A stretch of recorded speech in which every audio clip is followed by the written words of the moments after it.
Good morning, everyone. Boker Tov. Today is election day in Israel. Israelis are going to the polls for the 5th time in 4 years. And here in the United States, of course, we're coming upon the midterm elections. Now, when it comes to elections, we often feel like, what difference does one vote make? But the truth is, every vote does count, and it's important to vote. However, Maimonides teaches us that it's the choices we make in our personal lives that could have the greatest impact on the world around us. And a person should never underestimate the power of one good deed. Because as Maimonides says, you should always view the world as a scale, 50-50 balanced, good and bad. And your one good deed, thought, speech, action, will tip the scales in the favor of goodness for all of mankind. And the perfect example of this is this week's Torah portion, Abraham. Abraham is called Ivri, the Hebrew. Why is he called a Hebrew? Because the word Ivri in Hebrew means on the other side. Say our rabbis, the whole world was on one side, worshiping idols, paganism, idolatry. And Abraham stood up and taught the world monotheism, faith in one God, and devoting our lives to acts of loving kindness. And here we are, close to 4,000 years later, and the teachings of Abraham have spread not only to the 3 major religions, but literally the majority of the world is monotheistic, as Abraham taught the world 4 millenniums ago.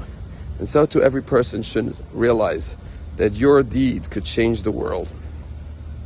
You know, the UN Population Watch says that there's going to be something very historic that's going to take place this month. Today is November 1st, and they predict that on or about November 15th, the 8 billionth human being will enter into the world. A baby will be born. We don't know where or when, or boy or girl, but they will be the 8 billionth human being on Earth. Now, obviously, the world's population has never been so large. And some people look at this as bad news, as sad news, that we're overpopulating the world. We're depleting all the resources. We're causing climate change. Too many mouths to feed.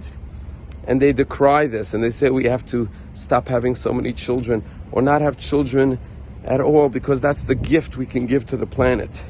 But of course, Judaism would say the opposite. The very first commandment is Pru Revu, be fruitful and multiply. More lives on earth, the more blessings on earth. Yes, there are more mouths to feed, but there are also more minds and more hearts, more hands to do good, more minds to create breakthroughs and innovation and progress and discoveries and cures that could help all of mankind. And indeed, the fact is, with 8 billion people on Earth, life has never been better on Earth. The longevity, the lifespan of man has never been longer. The quality of life has never been greater, because more people equals more blessings. And every person could be that blessing to change the world. Like Abraham, it's the choices we make, the path we set forth, the journey we take of Lecha in our personal lives, like Abraham 4,000 years ago, that can change the whole world for the better. So whether it's election day in Israel or election day in the United States, make your choice for the candidate you believe is best. But more importantly, every day as you go through life, make the choices, elect to do good deeds, to be a blessing, because everyone has the ability to impact the entire world. And now that there are 8 billion people going to be on Earth, our impact has never been greater. Have a wonderful day.